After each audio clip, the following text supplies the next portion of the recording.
he'll be doing this evening as well. So.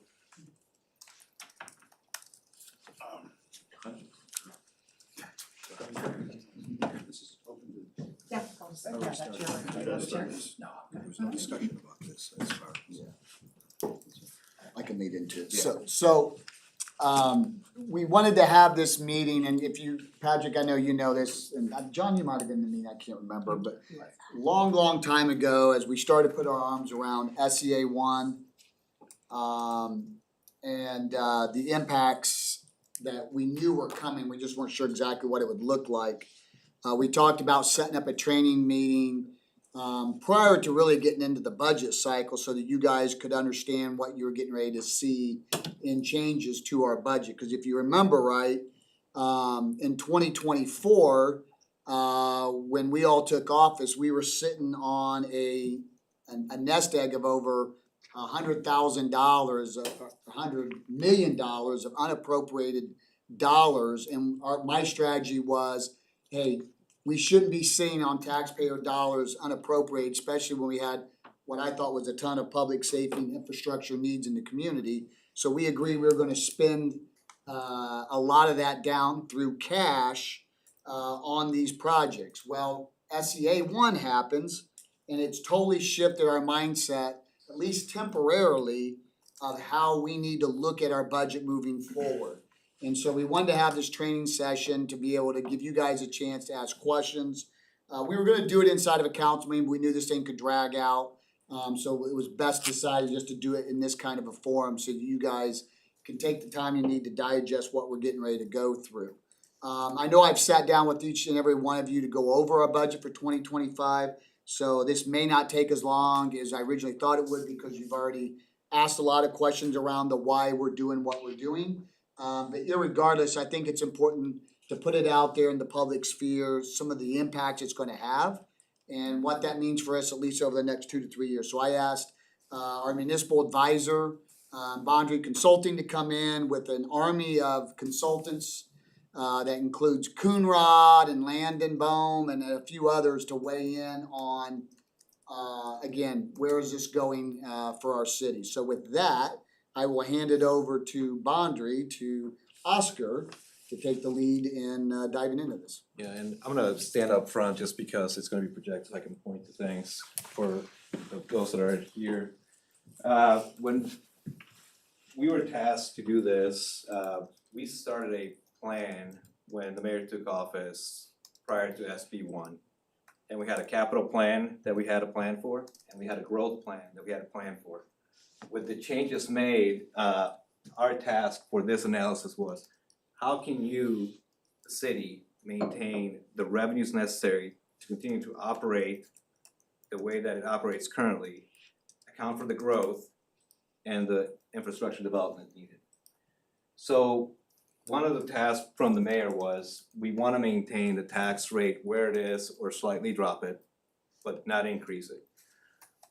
Well, that is still how we projected this. We do feel that in the future, most communities after 2028 will move away from a tax rate mentality into what is a levy mentality.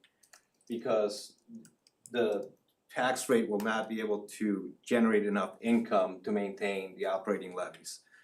That's not the case for Westfield, but for most communities, the whole concept of the tax rate will probably disappear and it will be around a levy maintenance mentality statewide.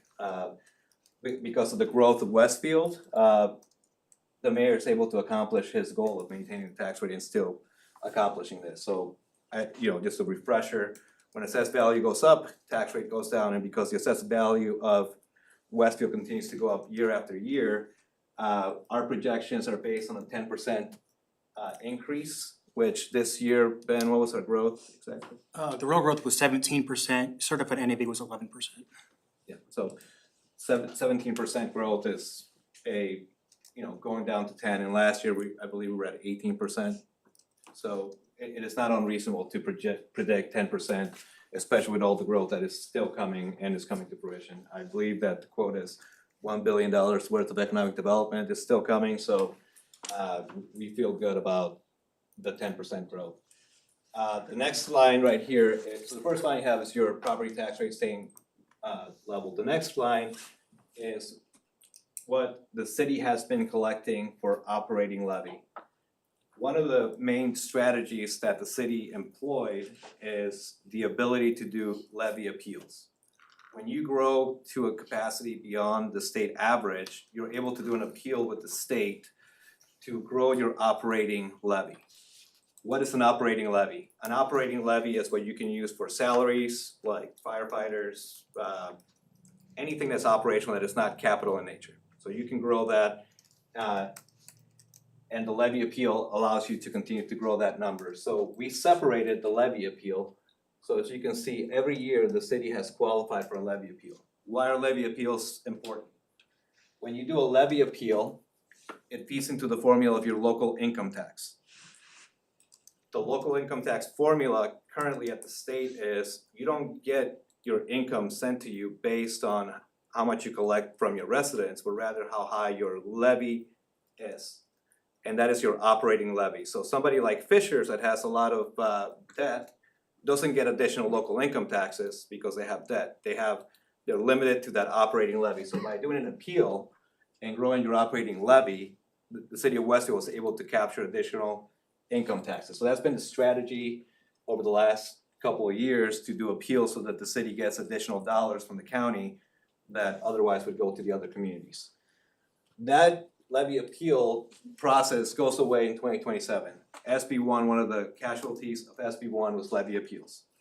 Why? I can't speak for legislators, and I'm not gonna go into a 150-page law that has a lot of different things that went into this equation. We just did the math on this instead. So because the levy appeal goes away in 2027, you can see that the growth is only based on this, and then it kind of stabilizes. So the operating levy will be subject to the non-farm growth formula, which is usually about 5 or 6%. So after 2028, the city will not be able to grow their operating levy beyond that formula, which is around 5 to 6% annually. That will limit the city's ability to to grow their operations for salaries, staff growth, etc. So, couple other lines here that go into what makes up our total levy is our CCD, which is also outside of the operating levy, but does allow you to collect income tax, and then the debt service. The debt service levy, which is a strategy that other communities, again, Fitchers, Carmel may issue a lot of property tax debt, but it doesn't benefit your local income taxes. So the city of Westfield has opted to, rather than issue property tax debt, to do levy appeals to generate more income.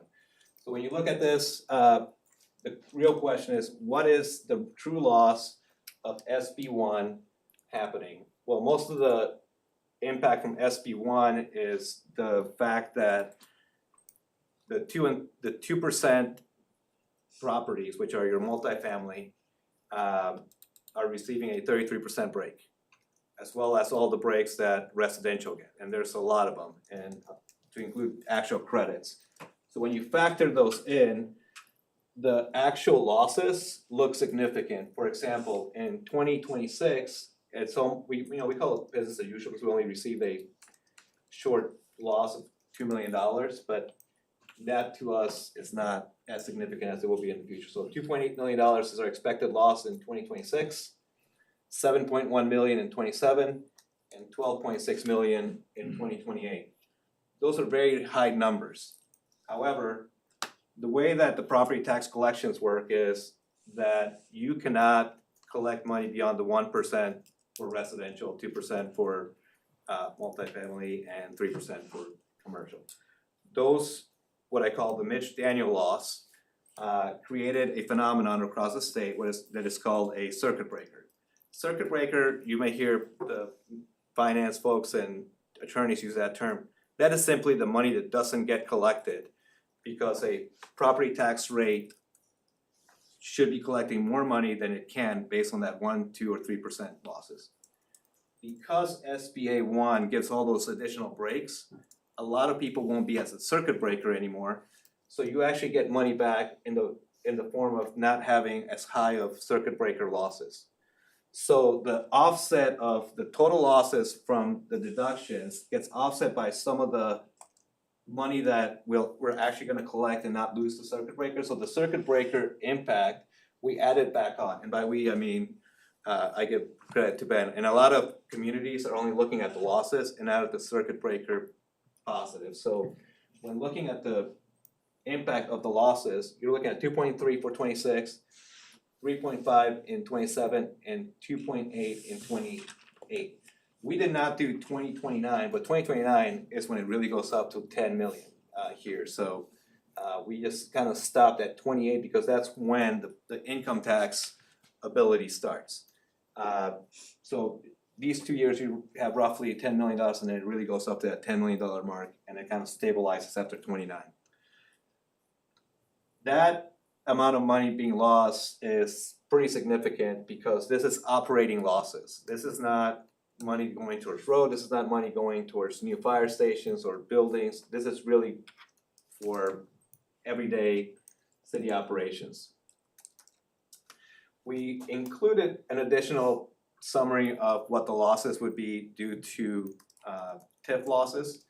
And we added the TIF impact on this to do the total losses, but wanted to focus mainly on the city's operations. The TIF losses are also in here for reference.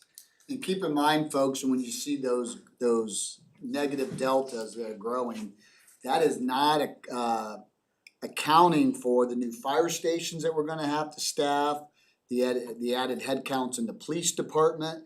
That delta is actually gonna be much bigger than that because what is it for one fire station, just purely from an operations perspective? What is that annual cost again, Rob?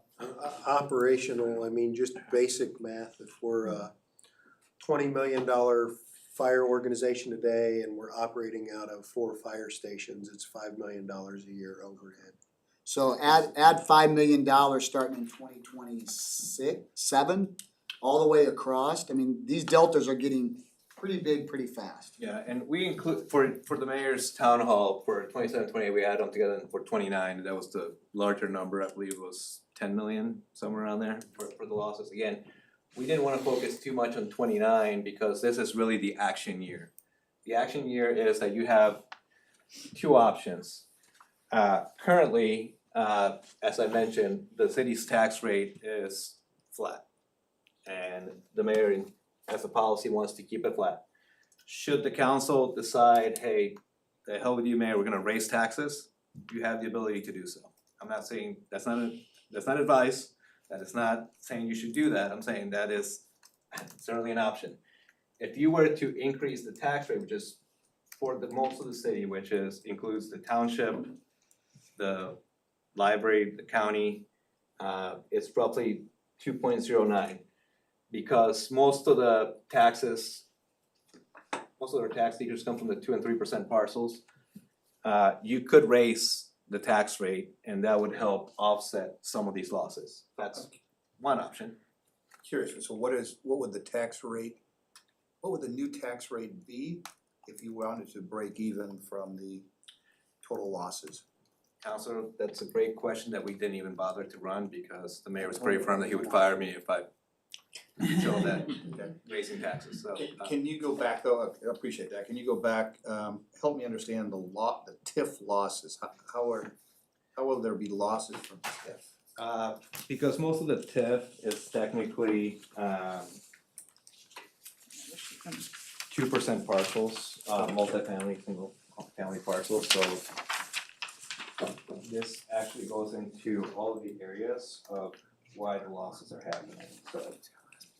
Try to have a copy of this since this is involved here, probably. And just to get everybody up to speed, I think councilors, we talked about this individually before. The State House keeps telling us that the cliff in 2028 is not gonna happen. But they've been talking about changing municipal finance for almost a decade, and we're still not there. So I'm not gonna gamble the solvency of our city against the legislators at the State House, who quite frankly didn't even understand what they passed with SEA 1. They still are trying to tell us our numbers are wrong, but yet they can't tell us where they're wrong. They don't understand what they've already passed. So we're going to move forward in 2026 as if there is a huge cliff that we're gonna fall off of, which could be, it's gonna be in the tens of millions of dollars range in our budget. So You know, what I have asked Oscar to do is we are not gonna overreact. We're not raising taxes. Everybody in Indiana talking, we're gonna raise taxes, we're gonna maximize the lit, and we're gonna raise income tax, and we're just gonna make ourselves whole. We're not gonna do that. We've been financially responsible in this city for decades. We're sitting on a good cash reserve, quite frankly, stronger than we should be sitting on. So we're positioned very well. We can ride this storm for the next 2 to 3 years.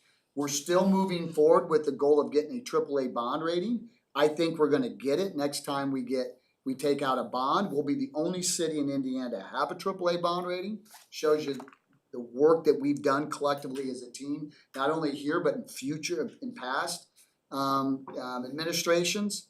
And we're not gonna overreact, but we have to hunker down for what is gonna be a 2 to 3 year journey, and that's why we're proposing a budget that's gonna cut 6% out of our budget. Unfortunately, it's gonna add more cash into what was already a very robust rainy day fund. Because again, if we do fall off that cliff, we're all in trouble. We'll be able to weather it for several years, but I mean, Braun's talking about getting rid of property taxes altogether.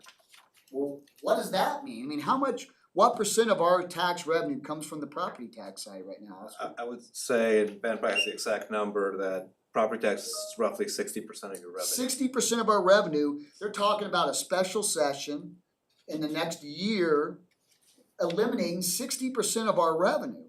So it's in our best interest to be fiscally smart and conservative in this next budget cycle. Go ahead, I'm sorry, I think I set the stage, go ahead. No, And no, we're not raising taxes, Oscar. So, Councilor Dart, here's the assumptions, again, the 2%, because most of our TIFs are 2%ers, that's why it gets impacted. There are some that are they're more residential nature, and we gotta go parcel by parcel, so we have not done a parcel by parcel analysis, we will. But we have not gotten to that point yet, and we're also trying to see if there's additional before we spend a lot of the city's money and our effort, see what the legislature does here next time around. Can I say something about this list too? In the TIF areas, all of these areas are really impacted by the 2% residential properties that were built or the deals were done before this current administration. Projects that are moving forward either are using a taxpayer agreement where they're committed to a minimum tax payment every 6 months, or there's a developer TIF where they're actually going to have a bond that is backed by the developer. So we're not seeing the same risk on future projects that we see on historical projects. That's a great point. So Janelle has accounted for the developer is pretty much guaranteeing the future, and if their tax bill is 50% because, you know, or let's say that there is no more property taxes, they're guaranteeing 100% of that for the foreseeable future for these developments. So whether there is property tax or not, they're gonna be paying property taxes, at least for the new projects as part of the policies that economic development is. There are also residential TIFs though, right? Yes, Correct. there are also residential. 1%? Those. Yeah, and then there's several, Ben, can you go over the 1% breaks? Cause there's several, 1% TIF. no, the 1% tax breaks that average person's getting. Yeah, they're getting a $300 supplemental homestead credit, and they're getting about 67% of their AV is gonna be marked down by the year 2031 with these new SCA 1 credits. Plus the actual $300 for this real, like dollar for dollar, that really hurts. Kurt has a question. Kurt, you can ask your question.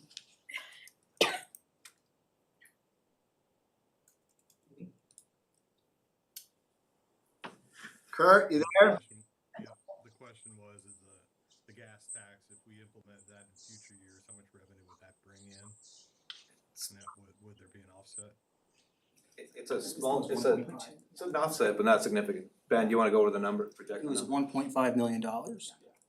It helps, it doesn't, I mean, everything helps at this point. But again, we're sitting on some very strong cash reserves. There's no reason to add a new tax.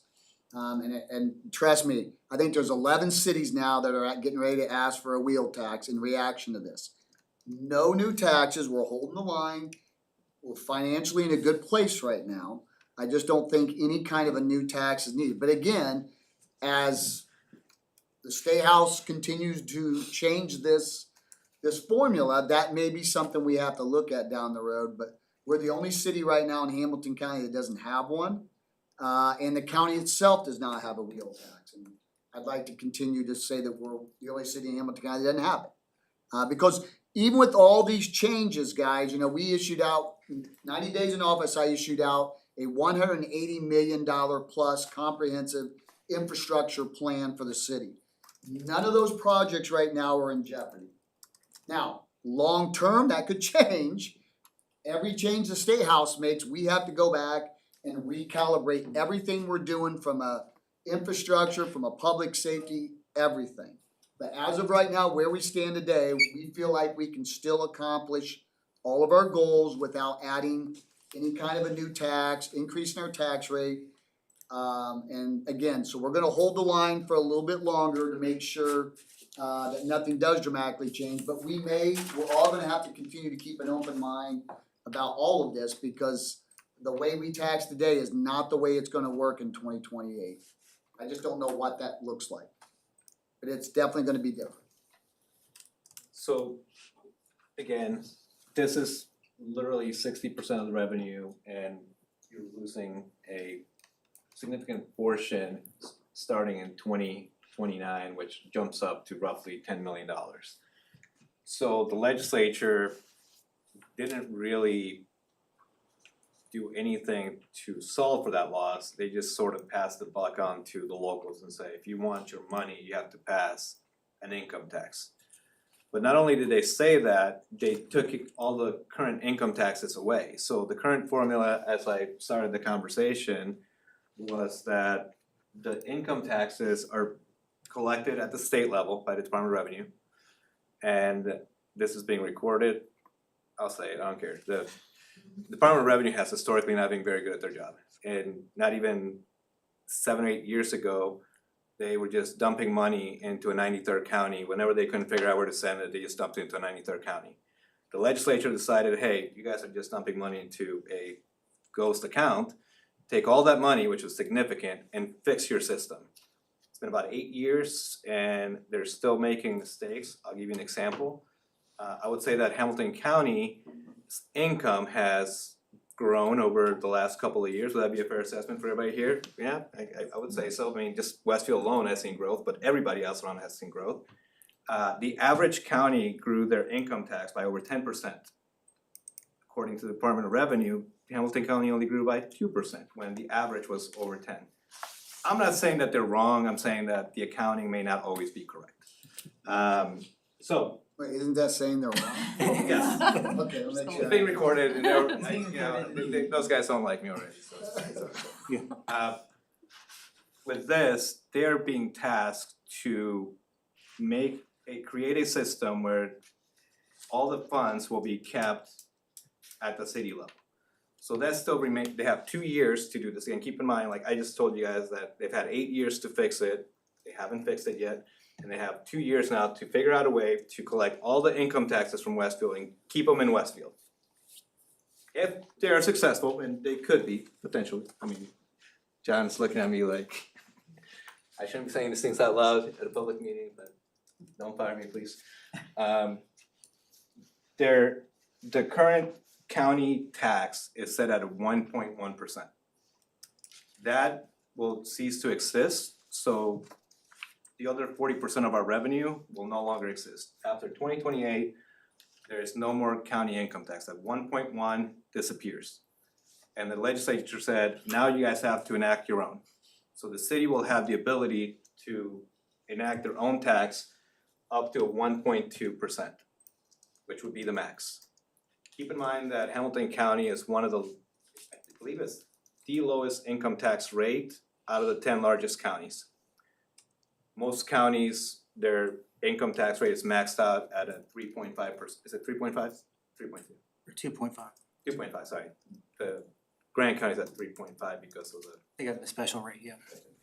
at 2.5. So we are not even at half of what a county can be taxing. So other counties, municipalities, they're saying you can only go up to 1.2. The average Westfield resident is paying 1.1 right now, and the city council will have the ability, that will go away, and the city council will have to say where they set the rates. We are not telling you what to do, we're not telling you that you need to do anything, we're simply telling you the percentages of what it would what would take out of that 1.2, sorry, that you'll have the ability, this entire 40% of the revenue will be entirely in your hands for the 3 council members here and 3 on the call. The administration, nobody has anything to do with this, but you guys, is 1.2 is the max that you can do. If you wanted to maintain what you're currently collecting, you would roughly have to do 73% of that just to maintain that level out of the 1.2. And that the mathematical equations on the following page on that of what that is actually in dollars. So Oscar, I got a question. So you're saying that when the current goes away, we have to pass a 0.73 to equal what we're currently You receiving? don't have to do anything, So Counselor. I'm just saying, in that scenario, in that hypothetical, we'd have to pass a 0.73 to equal what it currently is now? Collecting. Okay. Points, yeah. And But 1.2 is the that max? But that is to equal the income tax revenue side, not the if you wanna make us whole from where we're at today, or in 2025, we'd have to increase income tax, what, 0.95 or something like that? Just to hit a baseline 0, Yeah, it shows 0.91 in this analysis. 0.91. So So if we decide in 2028, okay, we've hunkered down for 3 years, we've survived, we've weathered this out, but we can't continue to service the city and its needs based on the existing model, we're gonna have to recover and collect enough tax revenue that is similar to the 2025 level. We will have to raise income tax from 0.71 to 0.91, correct? well, there's multiple numbers, so again, if there's any combination thereof, so the council can look at all at the menu, so that the 0.73 is just simply to keep what's happening. Now, keep in mind that you're no longer getting those levy appeals and that growth, so we're basing it on a flat line at 0.73 just to maintain the certified shares. If you wanted to replace the loss from the property taxes as the legislature intended, you would have to bump it up an additional 1.8, and that's where that 0.91 that is referenced is coming from. So it's the 0.73 of existing and the 0.18 of to make up the loss. However, the city has 3 lit bonds that were issued. In all of them were issued pre this administration. We've had some that have been guaranteed, but there are 3 lit bonds, and those lit bonds are technically have on their official statement, 2 bondholders, they have a pledge that they will be maintained. One of the issues with the new law is that currently, as it stands, you'll have to go through this exercise every year. Every year, the city's supposed to certify their shares. This freaked out the rating agencies, and we're gonna take action. The lawyer said, well, hold on, before you guys freak out, any debt that has been issued is protected by a previous law, and that will have to stay in place. So you will have to actually maintain a debt lit fund. So even if you don't take any action, by law, you're supposed to, and nobody's challenged whether you can get out of it, but then you would tank our credit if we get out of it, but you would have to maintain a 0.12 to maintain the existing local income tax debt that the city has. So this can technically be one of the same, but if you took no action, you have to at least legally take a 0.12 just to maintain the debt. So you have the option of replacing it, replacing the losses, and then accounting for the debt separately, or just shaving it off, whatever you decide. So the 0.12 is to maintain it, is there a contractual obligation, something higher than that, or? No, that's just to Just 0.12. maintain what That's just the to the maintain. annual payments until it expires. So we will have to have a resolution at some point of intent. That the intent is not to say we're increasing or keeping flat, we have to do that just to say that you're either keeping it flat or increasing it sometime down the way, but nothing. You just wanna tell S&P that you don't intend to say, the hell with this, we're gonna just do away with lit. I mean, we, this is, I guess, also, you know, you don't have to do anything, but if you did, that would be the floor. I mean, you have to at least not default on our debt. That would be, Yeah, I get it. Anything less than that, we're in default, yeah. I mean, that would be the bare minimum action that this body should take. But again, you can replace what you're getting, you can replace what you lost, and then you have to maintain what we're contractually obligated.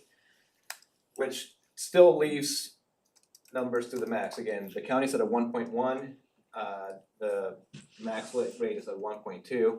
That leaves a 0.13 of capacity. One of the things that this took away as well is the ability to issue debt for capital expenditures, which we have a capital plan. Can we go to the next page? We have a, yes, Can you hear me? yes, go ahead. Before you go on, so would you say it's safe to say that there's gonna be two legislative sessions before we could be making these decisions, probably budget cycle in 2027 for the budget of 2028? Is that our timeline right now? That is your timeline. This, again, as Caitlin mentioned, this is just educational to make you guys aware of what's happening. No action is needed. If nothing changes from the legislature, this is what the world looks like. But you don't have to, and you actually can't even take action on this until 2027. Now, you know, to add color to that, 2027 is an election year by a Republican legislature that's making a majority of local Republican elected officials raise taxes. So I've heard through the lobbyists that they may kick that can down the road an additional year. So it may not be until 2028 that you have to do this. If that is true, you know, the ask of the wisdom of the legislature would be to also delay the losses by a year. If we can't make up the revenue, they should also, you know, offset the losses by another year as well. So it would be nice if they kicked everything down the road just 1 year and not just the ability to replace the losses. Again, you know, the legislature as it stands, you have to do this every year and it has to be done in 2027. But you are correct, I would not bank on this in 2025 because anything can happen.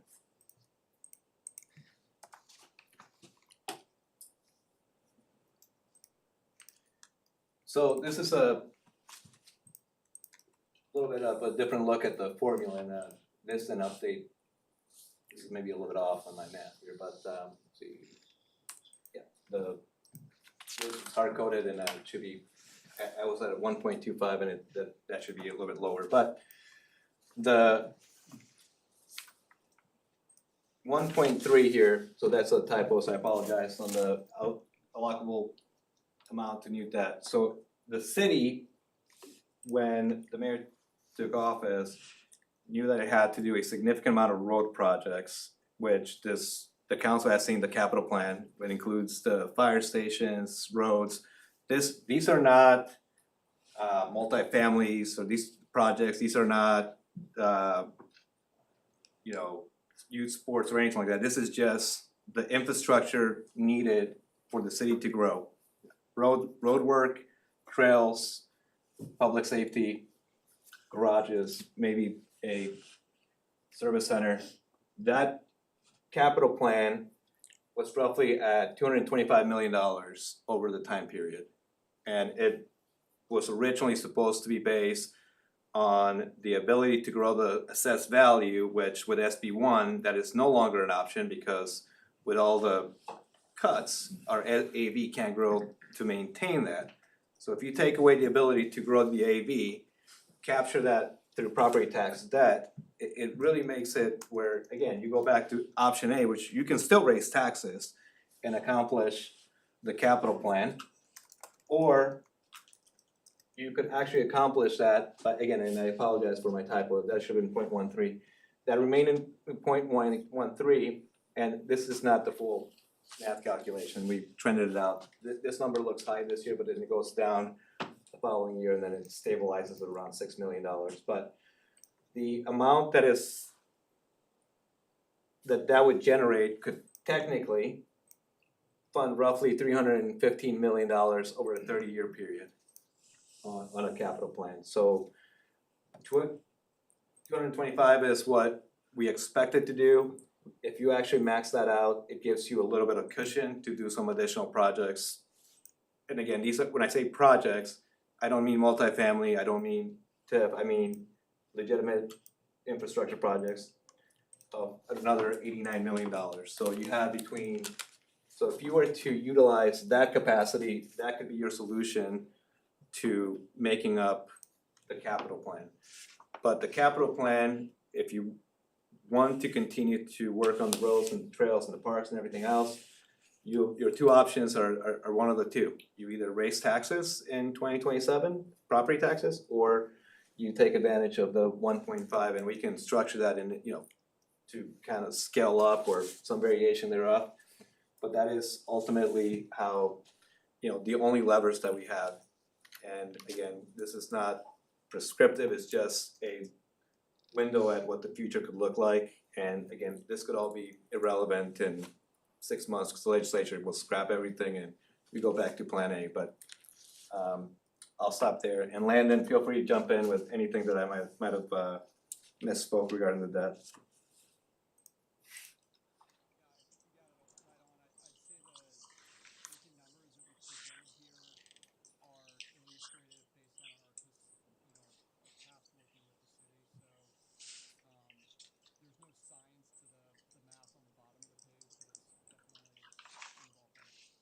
Yeah, and again, none of this is prescriptive, so we just wanted to show you, in order to stay on course, what are the options? That's sort of what the mayor tasked us with. I believe this is the first time the mayor's seeing this as well, so Mayor, any questions? I reviewed it over the weekend. With that, man, there's anybody else? Staff, any questions, please? Council, any questions? Clerk Treasurer? I'm sure I'll have questions later, but on the spot, it's difficult 2027? to take it all in. No, but later today, probably. No, But okay, I'll get with you. that's all good. So keep in mind with this budget that you guys will be presenting to you all not tonight, but in our next meeting, we're cutting 6%. We have a hiring freeze on with the exception of public safety. And the whole goal of that is what we're cutting in that 6% with estimated annual increases that you see in everything you do, that the budget can grow year over year for the next couple of years and still keep us below the bogey numbers that Oscar just shared. So we've got a really clean budget here. We're gonna add a couple of $1 million into our rainy day fund, which you hate to do. But again, it's a necessary thing.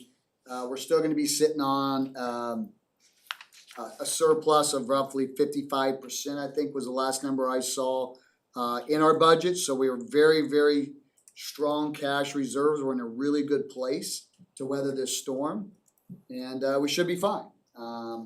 We have the luxury of cutting because we want to cut.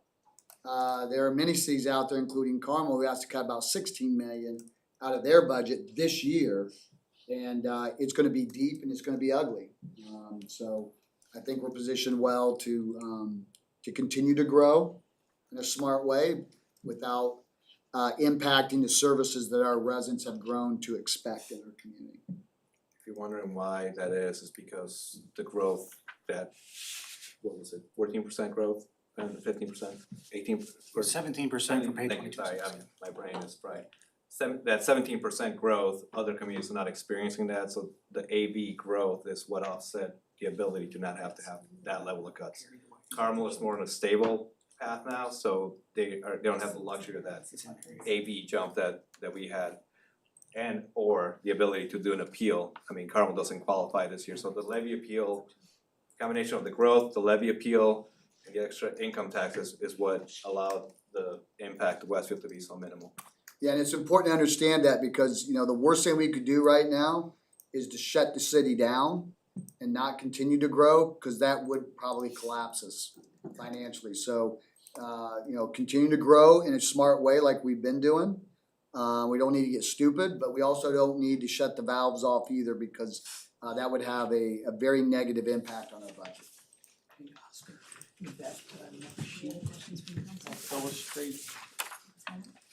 Ben, you're up. I won't go into too much detail, I guess. I can, Back your back, go ahead. you wanna cover it? Sure. Sure, I'll send it there with you, go for it. Go for it. This is. You got it? You got it, Okay, alright, so. 2026, here's the 17% growth that we talked about, the assessed value is what drives our property tax rate. Because of that 17% growth, our tax rate was able to be maintained at the same rate, allowing us to do the levy appeal that you saw on the other sheet, which allowed the levy to be generated. So this sheet right here just shows the historical, how much the city has grown in just in a matter of assessed value. I mean, if you look at our $12 million of save AV in 2026, you go back to just 2020 in COVID year, I mean, I when people were hunkered down, that was at a $5 billion and now you're at $12 billion. You've more than doubled since COVID. That's pretty impressive. 6th largest growing in the country, fastest. So this is what has been allowing us to weather the storm of SB1. Your operational levy, which is this is what you have been using to operate the city. While this is still growing, you have to account for salary increases, additional staff. This is not actually going into buildings and capital, it's really going towards true operations. The capital projects levy does go into projects, and your total levy again keeps growing, which helps with our income tax, and that ceases to exist over here. So this is when it kind of will flatline. Tax rate flat, and then this here just has some of the tax levies. Yeah, and I guess I was gonna illustrate, the top line really, this gross AV growth, that represents your real growth within the community. And this bottom line, this net assessed value growth, that equates to taxable property growth within the community. And so if you look at the year 2021, the real growth in the is 13%, whereas the net NAV growth is 9%. So if you look at these couple of years, 21 and 23, the real growth and NAV growth are approximately the same. The problem we're gonna run into is about 27 and 28 with SEA 1. We can have real growth of about 10% in 2027, but because of the increase in deductions for the homesteads and then the rental properties, you're looking at real net assessed value growth of possibly 2%. So even though you're growing at 10%, you can only capture about 2% of that growth in property taxes. And if you go back to 2028 with increasing deductions, if you assume 9% growth, we're actually looking at a slight reduction in terms of the tax levy in 2028, which is kind of what we've talked about, 2028 being a drop-off year when action is really needed. Next page.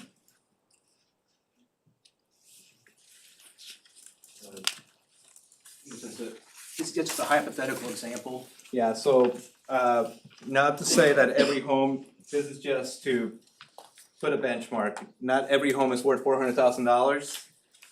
Not every homeowner makes, what was the baseline they used for income? The 150. Yeah, 150,000, sorry. So not every home is $400,000, not everybody makes $150,000 a year. However, it is a good median for the city. So what will change over time is, here's where you can kind of look at all the SB1 deductions and what the tax liability to be would be in 2027 and in 2028 for a homestead. You wanna actually go ahead and cover it, you're better at this than me. Okay, I'll kind of go through kind of the growth in terms, again, with the losses with SCA one, we're showing them increasing from 26 to 2028. In 26 and 2027, that homeowner with the 400K property is still gonna be the tax caps. So it's really not gonna impact them in terms of the new deductions. You go to 2028 with the increasing deductions, they're finally below the rate caps. And so they're actually gonna pay less in taxes. I mean, I guess 26 and 27, they pay $300 less because of the supplemental homestead credits. But if you go to 2028, they're paying $585 less because now they're not the 1% rate cap credits, and now the city's not only losing the supplemental homestead credit, they're actually losing real property in terms of the growth by not adjusting the tax rate. And also the hypothetical example shows what could happen potentially in terms of income tax rates. For this scenario, we're showing the overall rate going from 1.1% to 2.2%. Under this scenario, the income tax would increase by $1,735 for that year, which would be a net increase in taxes of $1,150 for the year 2028. This is worst case scenario, so Yeah, do not, this would be assuming that the county would max out their rate. And there's no universe in which the county would, they're not at their max, why would they be at their max now when they would only need less money? So this is the worst case scenario, what it would look like. One thing to highlight from everything that Ben said is the legislators did all of that math that actually affects the city, but it doesn't really translate to the resident until 2028 because nobody pays more than 1% of their assessed value. And assessed values went up nationwide, and that's why taxes went up. It wasn't a result of the city raising taxes, the city's been at that 0.71 historically, and the reason they went up is because the assessed values went up. And the assessed values is the reason why property tax went up, so no matter what the legislator does to create credits here, they're still at the 1% max anyway, so it's not until here where it actually starts to benefit them because they'll get deductions beyond the assessed value. And this, again, do not look at this as this is the worst possible scenario if the county and the city maxed everything out. And the county as a client, I can almost bet my job that they would not max out their rate to the 1.2 if they're allowed to do it. Almost better, almost. Never know what people will do. Next slide. it's just later It just years, so- continues on. Yeah. And again, this also, the assumption of the max, the worst possible scenario is on there because again, until the law is settled and you can't predict what other units will do, we can only predict the worst case scenario for them, that the county would take the worst possible action to raise taxes to the max. But we can, if you guys wanted Ben or I to look at a hypothetical scenario, we're happy to look at that specifically. What was the average AV increase maybe this year? For the state, For next year? yeah, so the state average was, It varied, because there were different No. counties that different assessments. Yeah, I'd say Hamilton County. Do we have an average? Do we know? amongst the Hamilton County units for the assessed value. Specifically private residents is what I was thinking, or 1%. I mean, we can get that for you, but I mean, it will all be, part of the problem that we're running into for analysis is that the county, like nobody has ever tracked it by percent categories. Gotcha, okay. So when we try getting into, so that's one of the things that we wanted to look at for our data, and the county, there's a lot of really good groups like Policy Analytics out there that does this statewide, like they couldn't get this data either, so for the county. They do it all holistically, so they bundle everything together, and there's no way to divide it by homesteads. So you have to go parcel by parcel, so I think that most of the increases we can take a sample size and try and get you based on that sample size, but we would have to pull literally every parcel and dedicate it to 1, 2, 3%, and the county system doesn't separate it that way.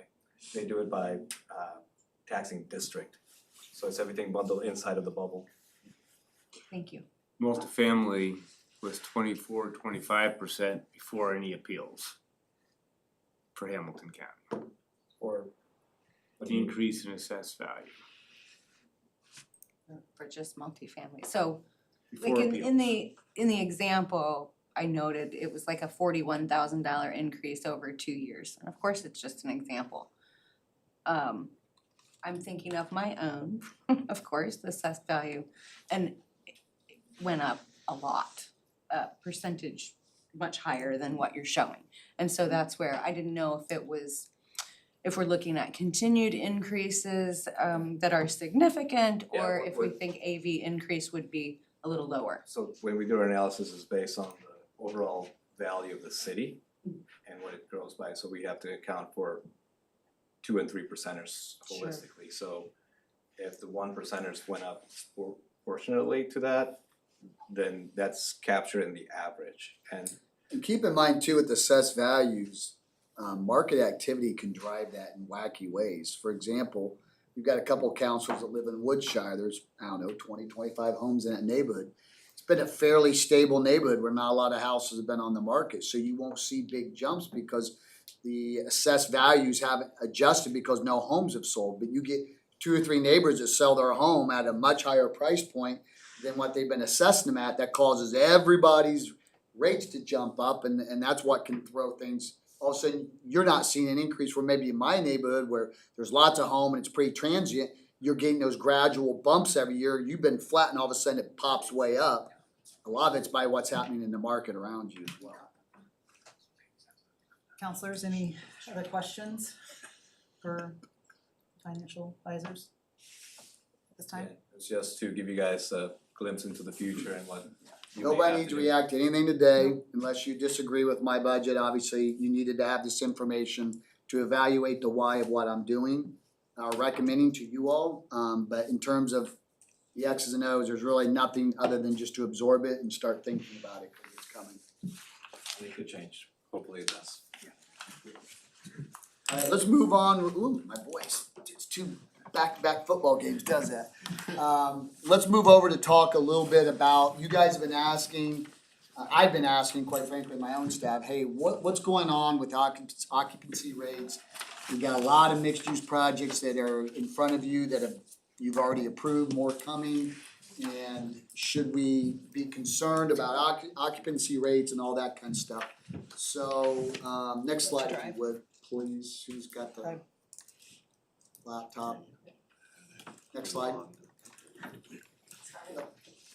So, actually, when we were having that last meeting, I think we were talking about the introduction for that project up in Lantern Commons.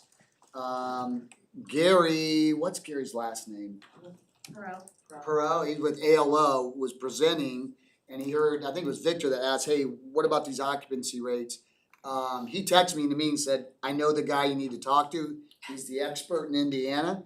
So I had Caleb reach out to George, and George's like, oh yeah, I've got all this stuff. And so he sent us this really thick document of data and started making my head burn and smoke, and I'm like, can he just come in and tell us about this data?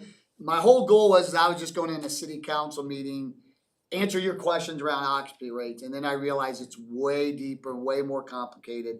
And George was gracious enough to say, hey, how about I come in and address it with your council? I thought since we already had this meeting scheduled, and I figured there's gonna be a lot of dialogue and this thing could take some time for you guys to absorb, just have him come in and present it to us now. So George, with that, I will let you take the ball and run with it. Thanks, Mayor Willis. I'm George Tickajohn. I'm with CBRE.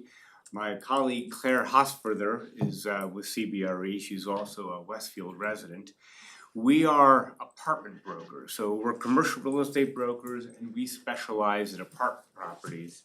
So we sell apartment complexes is what we do, and then as part of that, we do a lot of research relative to apartments. So we put together a few slides to answer some of the questions that Mayor Willis posed to us. And unlike these bean counters, we don't just wanna stand up there and talk, so you need to ask us questions and make this a dialogue, okay? And I'll sit here unless you want me to stand up. No, you're fine, whatever works for you. So they posed a few questions and is the market oversaturated for multifamily? So I've been doing this for 40 years, and in the growth parts of the metropolitan Indianapolis area, Fishers, Carmel, Whitestown, we go through these cycles where for economic reasons, interest rates, strength of a market, more properties are built, the market gets soft, there's vacancy, there's concessions. But 100% of the time, after 2-3 years, depending upon how long it lasts, the market absorbs it. So Westfield is growing very rapidly, and these apartment projects especially, they take 3, 4, 5 years to happen, from identifying a piece of land that might work, going through the zoning process, going through the whole entitlement process. And by the time a developer actually has an apartment available to rent, it takes 3 to 5 years. So the hard part is it's lumpy. It's not like, well, if we build 500 units every year, it'd be perfect. The property would lease up and we'd have a higher occupancy property. So we have had some vacancy, and it really had been concentrated in sort of the Grand Park area. Yeah, so if you guys heard about vacancy in Westfield, there were about 1,000 units delivered up at 195th Street, Tomlinson, up in that area. 3 250 unit properties, all delivered about at the same time. And that was a new area. There were no apartments there before. So, and the other thing is, with the shortages, you all remember the COVID supply shortages? Some of those properties were built but not open because they couldn't get electric panels. So there was a lot of delays in getting buildings open. So I know that one property, Carlisle, was sitting there nearly finished with no tenants because they were waiting for electrical panels and then connecting to the utility. So there were 750 to 1,000 units all built at the same time in a new area where residents hadn't rented before. So it takes a while to get people out there. They've offered concessions. It started off slowly, but they are starting to lease up. I'll go back to that first. So this is newer apartment property. So there aren't very many older apartment properties in Westfield. There's a few, in the downtown area, but basically since I'd say since 2021, most of the apartments in Westfield have been built. So the ones that are older are pretty well occupied in the lower 90s, but there are some newer ones like, by the way, that farmhouse at Lantern Commons, I think that statistic is 84% of units that have been delivered, because there's still a lot of construction left to be done. So that property is not 84% occupied. But you can see all the lower properties in the lower half, in the 60s and lower, those are properties in lease up.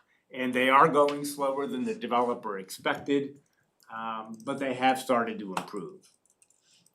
So that's the answer to vacancy. So there has been vacancy, but if you say, okay, we're gonna cut off the pipeline, again, because it takes so long to deliver apartment properties, if you shut it down and don't build anything for 10 years. Carmel, for example, they did not allow any apartment development from about 1988 until about 2001. So by the time 2001 came around, the city was very much undersupplied.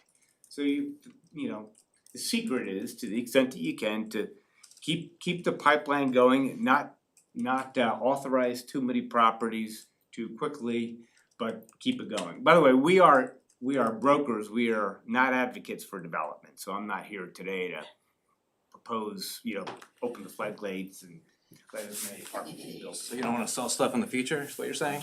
Got it. Yeah, there's plenty of properties to sell all around.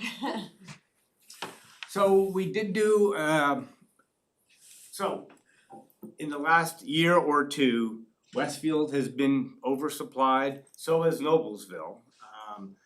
Noblesville, especially the downtown Noblesville area, it got very soft. There were several new properties and it just took a while to lease them. There was construction that was causing problems in Noblesville as well. Carmel has absorbed the new properties more easily, and here's my explanation for why. So everything that's built today in these counties are at very high rents, the top of the rental stack, right? And I think there are just more people who can afford to pay those rents, who want to live in Carmel because it's maybe a little bit older resident profile. Whereas some of the suburban Westfield, Noblesville properties, those rent levels are a bigger reach for a younger resident base. So one of the questions that was posed to us is mixed use versus non-mixed use. And this basically is a list of all of the mixed use properties in Hamilton County. And except for the brand new properties, actually even the brand new properties, the commercial leasing at mixed use is very highly occupied. Developers don't really like building mixed use because number one, they're used to renting rental units, they're not used to dealing with commercial leasing, it's just a little bit different business. Number two, lenders don't really like it as much, and number three, investors don't value commercial at least these days, 20 years ago, office revenue was valued more, but investors don't value commercial revenue, retail, office revenue as highly as apartment revenue. So investment returns for commercial space needs to be higher. So developers prefer to do as little mixed use development as possible for those reasons. But that being said, all of the mixed use in Hamilton County is almost all nearly fully leased. Which once we looked into it, it was surprising. So mixed use is working. Now, it works best. Could you clarify, is that the occupancy of the residential or the commercial It's the occupancy of the residential. Yeah. I would say the occupancy of the commercial proportion, just off the top of my head, is probably pretty darn close to 90%. The one that we were a little unsure about, Muse, they're currently leasing their retail space. It's all occupied besides one space that is leased, it's just not completely That's the occupied. property at 116th and Range Line in Carmel. It looked like it was going very slowly, so I was surprised to hear how well it's doing.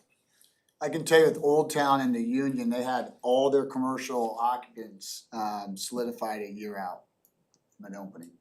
Shows you how the demand, I can tell you in both Park and Poplar and Jersey 32, they are starting to fill up as well. That just shows you the demand on the commercial side. And the residential, going back a few slides to the Union, the residential on the Union, that 8.2%, they only opened 6 weeks ago. Yeah, they So opened in that's- July. to It's put actually that very into- impressive. They leased 40 units, I think it was, Yeah. since July, so. So it, Tell them about the average on that, cause I talked to Justin about it as well, and he's absolutely thrilled with where they're at. a standard lease up would be 10 to 15 units or around 15 a month. A very good lease up would be 15 to 20 a month, so they've been open 2 months and they're at 40 leases, so they're doing extremely well. And it's very cyclical. We sold the Old Town property in Noblesville, it's called Federal Federal Hill. And they leased up, all of their commercial space was leased very quickly. It took a while to get occupied because they had to build out the space. But the apartments got to about 35-40% occupied and then just stopped. We had it for sale and for about 3 or 4 months, they did almost no leasing. So when we sold it, it was like 45% occupied. Now since then, we sold it last December. Since then, it's doing much better. So it is seasonal and cyclical. So, depends on what time of year you're looking at occupancy rates. Things usually slow down around this time of year as kids go back to school. And then it even more so beginning about the middle of November, people just don't move Kind of during the the same holidays. as buying a home, Yeah. that seasonality. So there is a lot of go to the map. There's a lot of apartment development everywhere. So this red box is Westfield, and you have Noblesville, Fishers, Carmel, Zionsville, Whitestown here. So there's a boatload of apartments being built everywhere in Hamilton and Boone County. And it's because developers can make the numbers work where the rents are the highest and there's the most growth. So there is, all of these towns will experience periods of softness, but will grow into it. So this shows how many units, you can't really tell very easily, but how many units are gonna be built in each of the north side communities. So that orange is Westfield, so. And there are more apartments that will be built in Westfield over the next 5 years. Noblesville as well.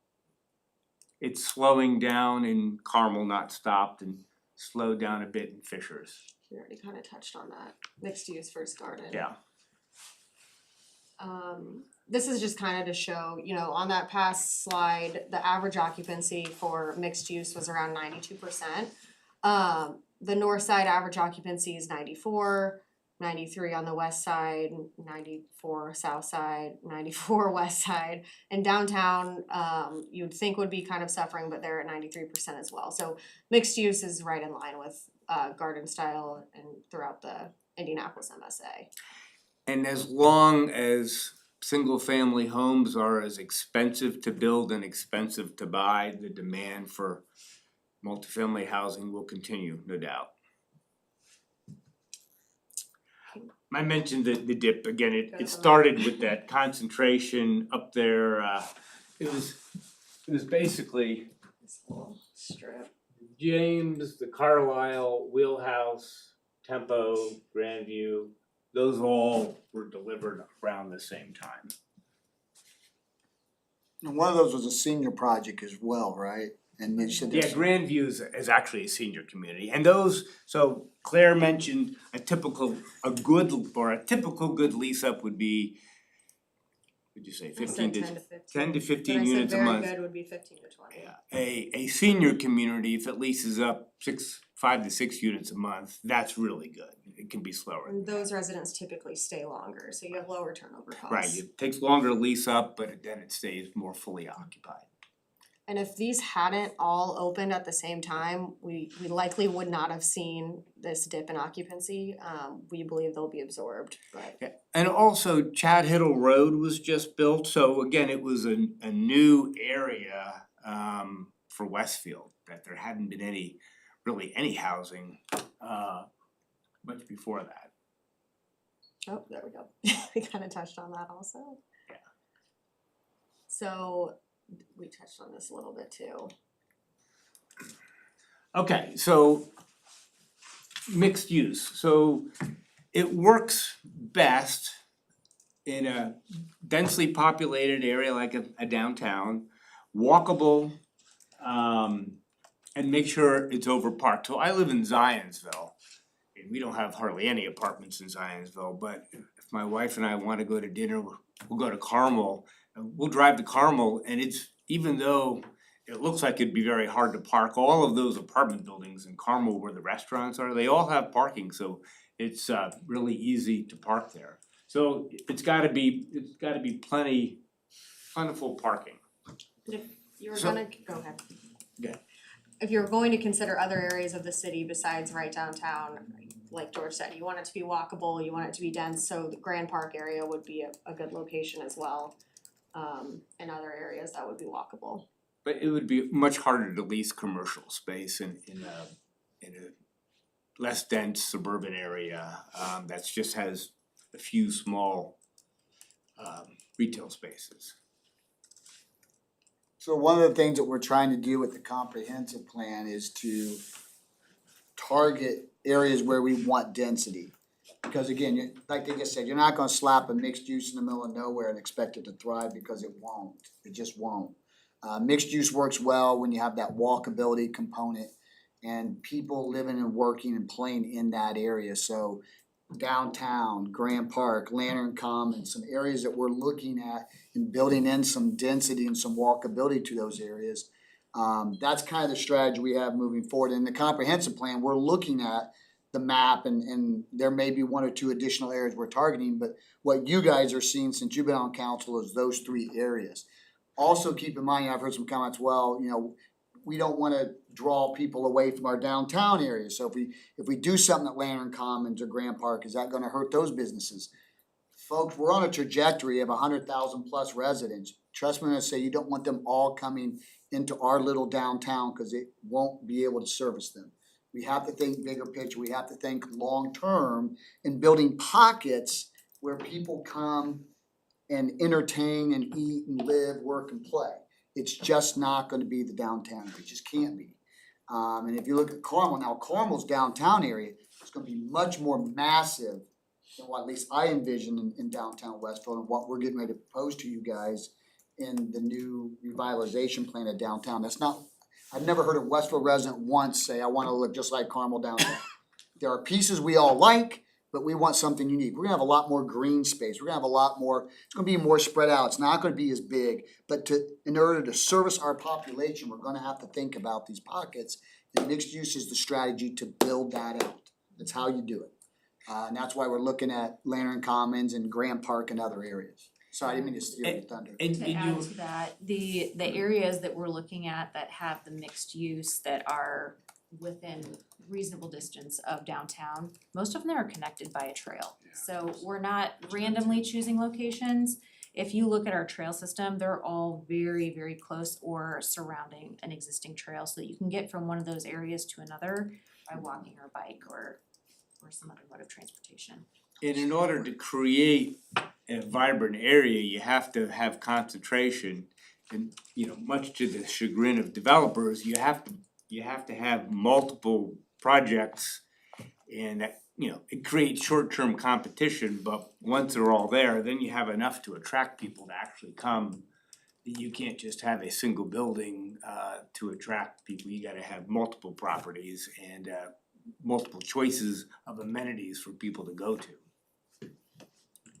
I think the other advantage that the mixed use project presents for us though is, you know, there's a reason why we're not seeing family style dining coming to Westfield right now.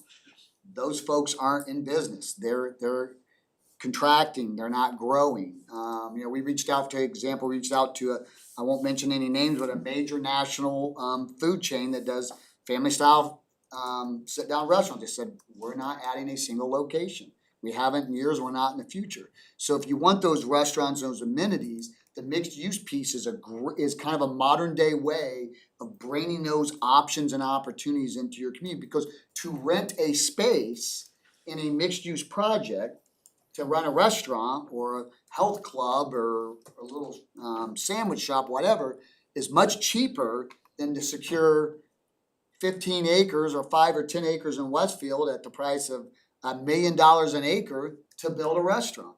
They just don't pencil. And that's why this mixed use is helping us bring a lot of the amenities that our residents are so demanding that we have in our community. Not to say that in the future we won't get an Olive Garden or a Texas Roadhouse or those types. We have a few of them right now, but those are gonna be far and few between. We're gonna have to build this out much differently than waiting for that once in a 10-year opportunity of a Cracker Barrel expanding and adding a restaurant in Westfield. It's just not the strategy moving forward. Sorry, go ahead. The other thing is, you want to, you know, all all of our towns are aging. If you wanna attract a younger population, they're more likely to live in a mixed use. So you need to have enough amenities to attract younger population. My kids, for example, they have no interest in living in Zionsville because there's nothing to do there. They'd rather live in a Carmel or Fishers because or Westfield. My son lives in Westfield because there's more to do. So you want to attract the future homeowners, the younger folks. Exactly. We talked a lot about that, actually. And believe it or not, Westfield, we're one of the fastest aging cities in Indiana, which is shocking. That's just you. I'm aging very rapidly working with you guys. No, but seriously, and so that's something we've talked about is, building a city not for my generation or even Joe's generation, he's much younger than me, but it's Joe's kids and my grandkids and kids that we're trying to attract to keep Westfield thriving for decades to come. Moving forward, what would your recommendations Oh, be? well, so I mentioned this a little bit. So some of the challenges with mixed use is if what makes a property the most valuable, an apartment property the most valuable is if it can be financed, if permanent financing, a long-term mortgage with Fannie Mae or Freddie Mac, cause those are the lowest interest rates. So the lower the interest rate, the more valuable a property is because the higher the cash flow after debt service is. So developers wanna build properties that they can then, either they or whomever the investor is, can finance with Fannie and Freddie. And they have rules on percentage of what percentage of the revenue can be from commercial revenue. So no apartment developer's gonna wanna be forced to do too much commercial. Now it's 20% or higher, so most of the mixed use properties don't have that much, but that is one thing to keep in mind. And then I know developers have mentioned anything more than 10,000 square feet of retail just gets harder to lease. Either they need bigger spaces, which are harder to lease, or more tenants, so. What do you consider smaller property? You say 10,000 square feet if smaller property and neighborhood location. Less than Is that 100 units? versus like downtown? You're talking about if it's out in like a more suburban Pretty much area? any type of mixed use property that we're talking about, Like how many units would you consider, how many housing units would you consider to be a smaller property? Cause we're seeing quite a few properties that have a lot more retail than that. So I'm just curious what, more properties that you're getting requests for. we're able to get higher amount of retail than 10,000 square feet on the multifamily projects that we're doing in our mixed use developments. Okay. So I'm curious what you consider to be a smaller property. I guess 200 units or less. Okay, yeah, we're doing things that are larger than that, so that makes sense. That's really.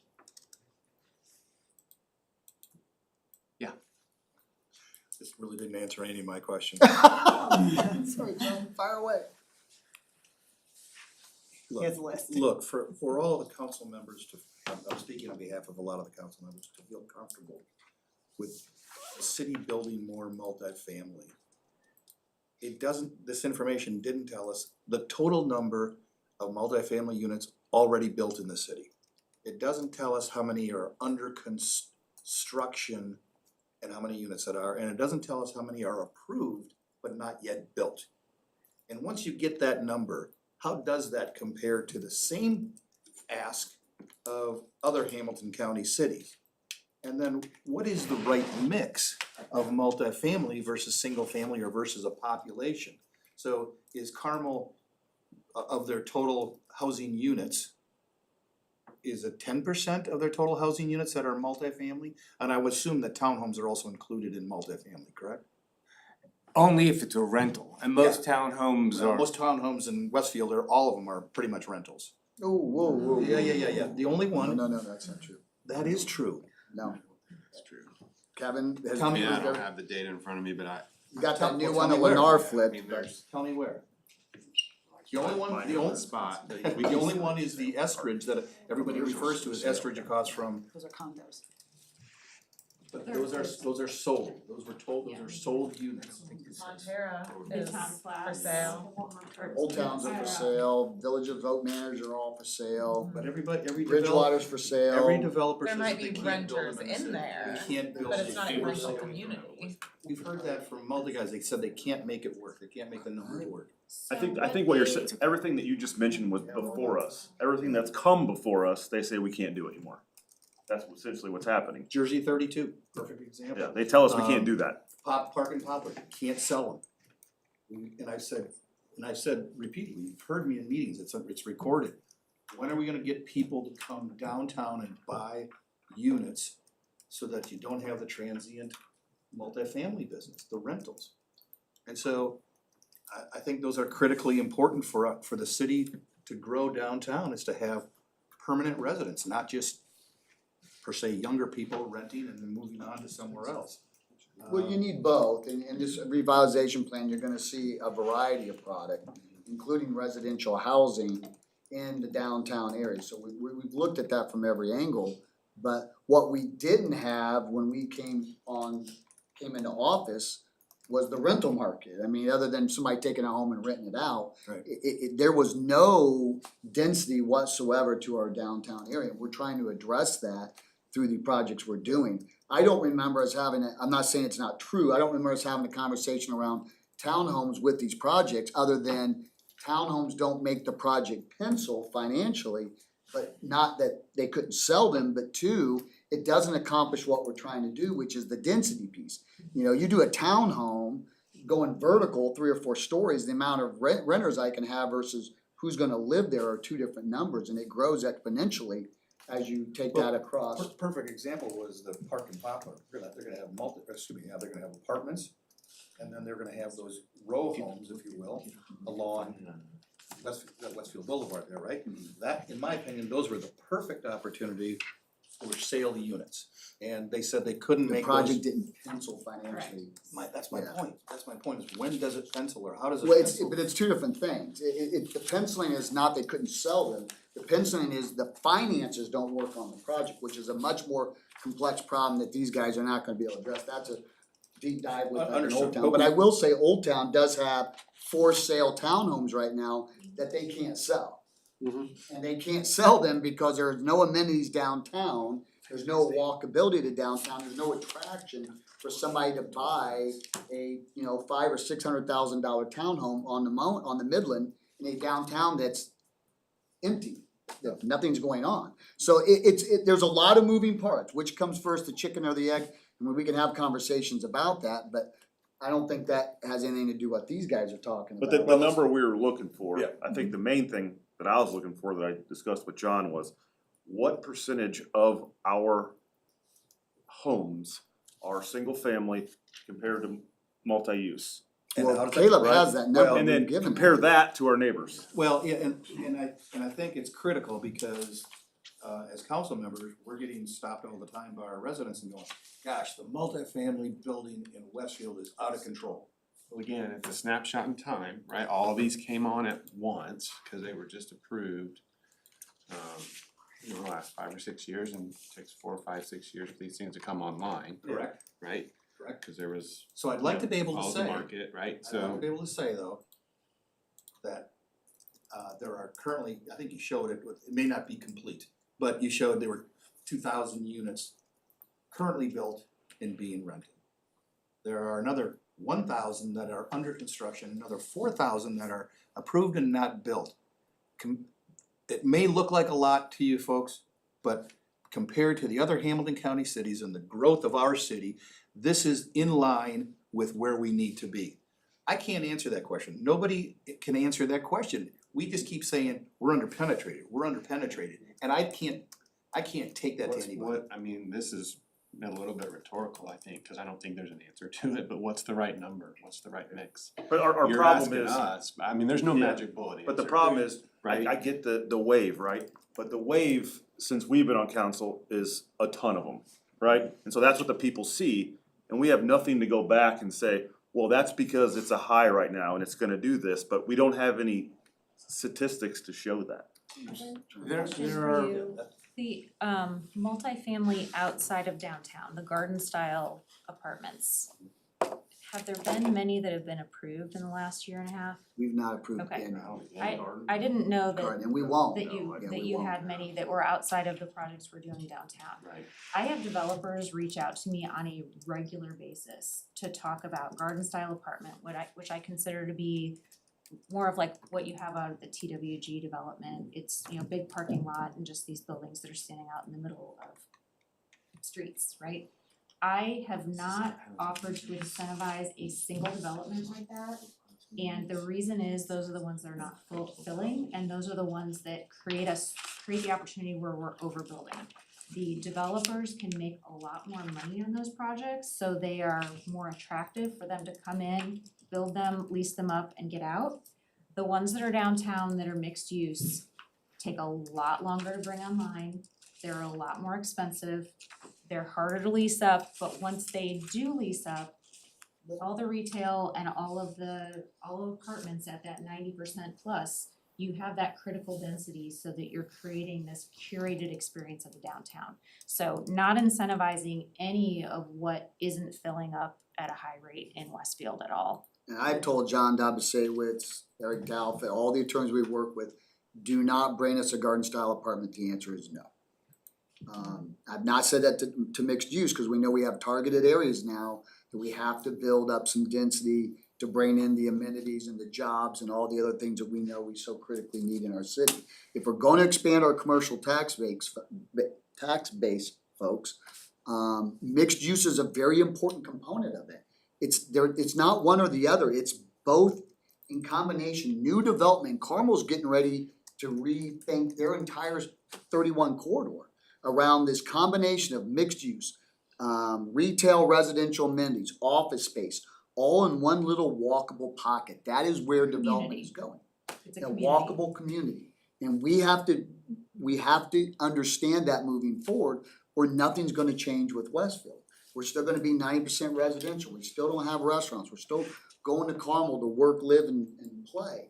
And we've gotta change that, and we're trying to be very targeted in a couple of areas where we're going to be bringing in this mixed use product. I'm happy to have Caleb come back again. Last time he spoke, I know he spoke when I was on council. I asked for him to come before us when you guys took council, and it showed the number of multifamily, I'm gonna throw mixed use into the title multifamily. The percent in Westfield was way below the average of sister cities in Hamilton County and cities across the United States. Folks, we are just scratching the surface. It just feels like a lot because we basically shut down residential until the comprehensive plan is done. And we've been laser focused on Grand Park and downtown to build that up. And so you're getting this, and it feels like a lot, I get that. But just drive through Carmel right now, as much as they've overbuilt their mixed use, they've got 4 or 5 projects that are being built right now. And they're full. And they're full, and they fill up like that. And we're going, as we create a downtown, ours will start filling up fast. I'm shocked how fast the Union's filling up. Why would, I shouldn't say this on public record, why would anybody wanna live in the Union right now? Everything's under construction, 32 is shut down. We got construction getting ready to happen downtown for the next 5 years. It's gonna make these folks miserable, and they're selling very quickly. And I think that tells you we have something good here people wanna be a part of, and they see the vision, they wanna get in. They saw it happen in Carmel, a lot of people sat on the sideline and waited, and then they realized, wow, look at this, if I'd have just gotten in early. People are seeing in Westfield, they wanna be here. I know it feels like a lot, but I will have Caleb come back again, we can give him that presentation and update it with all the units that we've approved and how that's changed that number. But we're in the single digit percent right now for multifamily in Westfield. We can, I guess I would challenge a little, I mean, it's a number at the end of the day, I mean, it really doesn't mean we're doing well or we're not doing well, right? It's a snapshot in time. It's what kind of community do we want to build, and I think the community that we're trying to build is have these, you know, vibrant mixed-use walkable pockets, and that's what it takes to make those successful, so And I don't it's really a care what our mindset number shift, is, right? Right, I care what our number is compared to the neighbors, so we have something to see, right, to compare. Yeah, That's and we what- can do that. That's what I was We've kind got of, that, we can get that's there. kind of, I mean, if you told me it was 10% or 20%, again, that's just a number, but where's everybody else at? I can drive through and see what it looks like. I think that's a You fair know? statement. Yeah, we can provide that. Is that, you were the one to ask the question, is that me? No, that's what we asked for 60 days ago. That's Well- what we asked for, was a report out from Caleb. Well, actually, the And- question was, what's the occupancy rate, and that's what we brought to you. That's what was asked of me in the council meeting, you can go back and listen to it. You asked, and cause I remember specifically saying, I don't have that, if you'd asked for that percent, we've had that for a while, it got briefed to my council. I can, When I I was on can the send you an information. email in 2 days with the total rental units versus total housing units in, Westfield and the 3-4 sister cities. Thank you. It's an easy. Yep, appreciate that. No, but what I asked at the council meeting was just what I asked. Total number of units complete, already complete, and their occupancy rates, total number under construction, and total number of units that have been approved but not built. And then to Joe's point, how does all that compare to our sister cities? That's really what I was looking for. So we have information that we can take back to our residents that come to us and say, hey, you guys are over penetrated, and we can say, no, actually, we're on par with the other cities, or we're under penetrated, and we're moving this forward for your reasons, that you're saying, you're trying to build these pockets. That's what we're looking for, is ammunition to go back. We can get that. Just real quick to jump in the conversation, kind of piggyback off of that, and I had initially proposed the question of overall occupancy rate as well, just because some chatter online, social media, et cetera, people have been asking that question. So presentation is appreciated to get an overall snapshot, at least a little bit. Going back to kind of the questions that Dart and Detmer were asking, I think just collectively, when we are to receive a new presentation from Caleb or whomever, really it'd just be similar to going back to last year. We had a presentation from Caleb on September 9th, so around this time. And just looking at the overall numbers, as of 2024, we had 4,445 units existing, 602 not yet 100% built but existing, 1,410 that were completing construction, but still 2,681 constructed had not yet started. So all that had, of course, been approved prior to us. The numbers would be a little bit updated because of all the ones that have come before us, the mixed use in particular. I just wanted to share that going back to last year. Yeah, I know we gave that data to you guys a while back, so. And we can make that an annual presentation if you guys want, and just update it annually to show, in terms of new units coming online, I don't know if he would classify approved, but not even starting construction as those numbers, but we can certainly add them at a new category if you want. We do have some existing multifamily garden style that's still out there and approved. In fact, we have a project out there in the Wheeler landing area where they're moving dirt. But we were just talking about that, that's that one out, you were asking about. Oh, Coreview, the begins with an A, Allure, South of the police station. Yeah, south of police the station. approach. Yeah, but the finances don't make sense for them to actually start building. So they're moving dirt, but we would be shocked if they actually started going vertical.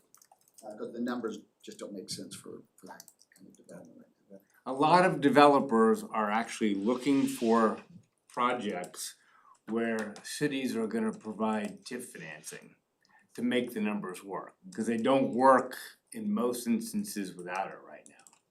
And Carmel, do you have an idea in Carmel how many multifamily developers have kept their properties or flipped them? What is there a trend in the industry right now on keeping a property? Most keep their properties. In Carmel in particular, most keep their properties. I'd say you go outside of Hamilton County and you're more likely to get a developer build it, stabilize it, and sell it. That's because it's not as profitable outside of Hamilton County to do that? I think people wanna own properties longer term in Hamilton County. The values are strong, long-term Yeah. values. In Hamilton County, we also work with developers that buy and hold. We're not working traditionally with developers that flip properties. So I And think and there- developers So sell, developers that wanna be part of the community Correct. longer term. Yeah, the only one that I can recall that flipped while I was paying attention to anything, like even the last couple of years, I can't think of any that have flipped in Carmel. But Ambrose built the Midtown developments with Old Town, and those were sold.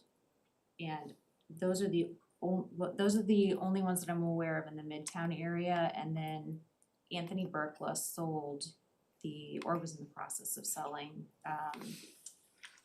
the development that is on the east side of the parking garage over in the city center area, that yeah, like the on Veer, Tarkington garage. that sold.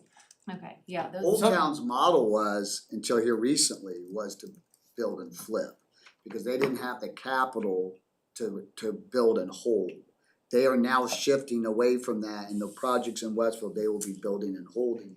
Yeah, But in the past, they have flipped. some developers sell not because it was their intention, because they have to. They need the capital from a property.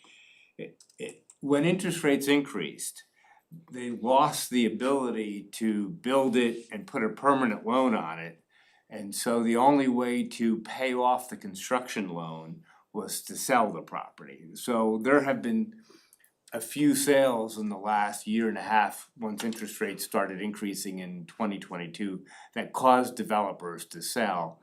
When they first started the project, they would have said, we're not planning on selling. So it's not always the intention to flip, it's just sometimes the way the markets, the capital markets require them. I would In the also, litigation world, I would tend to think that you have a lot less evictions and turnover in Hamilton County, which would make you wanna hold on to your property.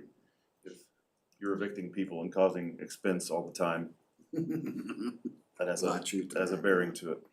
the people that are buying these two are well-established companies. I mean, you're purchasing a $80 million asset in some cases. They're gonna take good care, and you know, they're gonna be good stewards of the project. So we're saying flip as if it's a super negative term, and a lot of times it's just a new owner who's planning to operate it long term.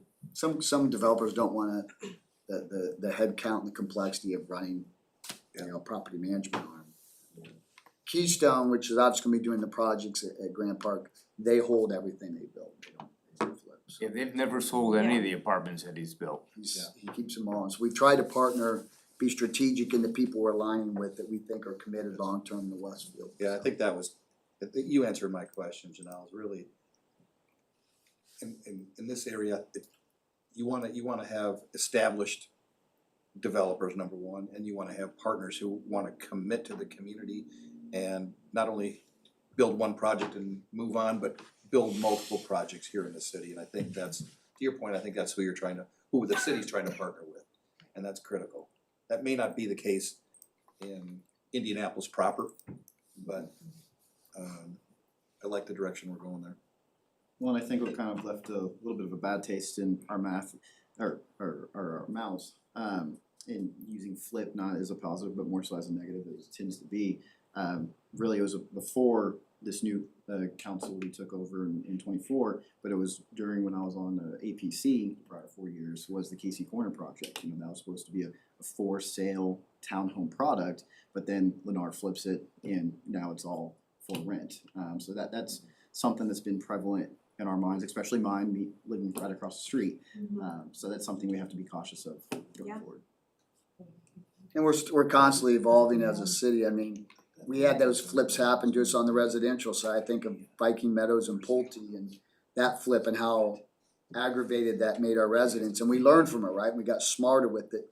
This whole Lennar flip, I think that shocked none of us on council, I at least speak for myself. We had no conversation about anybody flipping anything, I mean, we just didn't fathom that would happen. To take an entire townhome project and just turn it into a rental, we've learned from it, we get smarter as mistakes are made. Unfortunately, a lot of times, that's the way it has to work. You can't see the million different things that could potentially happen with a project, but we won't make that mistake again. Something I never would have thought of, and to your point, the only way that I was notified was coming out of my neighborhood and Yeah, I didn't seeing even for rent. It was like, Early on. what? So I had to dive deeper into that. And then we just had an example that we were able to avoid, but Estridge, great builder. I mean, everybody loves Estridge products. They built townhomes and they were trying to turn them into Airbnb apartments. Never fathomed when we approved, and I don't remember, I think that was when we were on council when that project was approved. Who'd have thunk that they would do that? Now, the residents threw a holy fit and they immediately, within an hour or two, realizing how quickly this was getting out of control, they rescinded that. But these are little things that are happening that we have to be aware of as when we're trying to be thoughtful about, we're trying to partner with the right people to make sure we're not, inheriting those kinds of problems, but. All right, anything else, guys? It's 4:46. We're here as long as you need us. Anyone online? I know we got a council meeting coming up. Patrick, anything from the cheap seats? I think he's gone. Board left?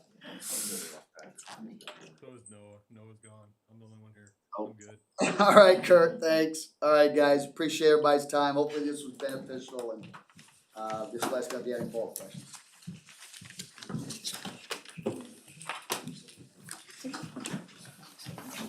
Oh, yes. That's great. Thank you. It's helpful. How do you? We have to adjourn the meeting or is it just? I live right there too. I live. You're still doing your presentation? I did. Yes, what I always call it. I'm sure my wife is going to sell home. They just have a thing. I got we're not trying to avoid the question. I thought we had answered.